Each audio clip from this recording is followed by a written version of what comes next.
Means sir बहुत सारे young लड़के, elderly, middle age, means what I want to say all age group people, they come to our OPD और उनको बड़ी hesitation होती है। मेंस हेल्थ को लेके यूजुअली लोग कम डिस्कस करता है।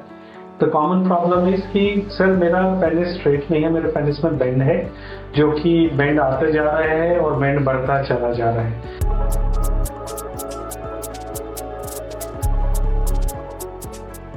So bend in a penis, penile caudy, can be because of various reasons. One common disease जो कि मिडिल एज मैन को इफेक्ट करता है उसको कहते हैं पेरोनीज डिसीज।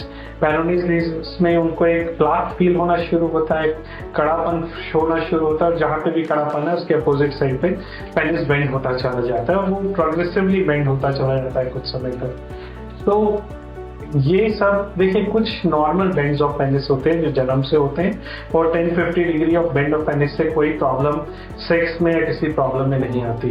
बट लेकिन अगर किसी प्रॉब्लम से बेंड ऑफ पेनिस हो गया है तो ये सब बेंड्स प्रॉपरली ट्रीट किए जा सकते हैं और पर्सन पहले जैसा ही पूरा एनाटॉमी भी स्ट्रेट पेनिस की हो सकती है और पूरा फंक्शन भी रिज्यूम हो सकता है।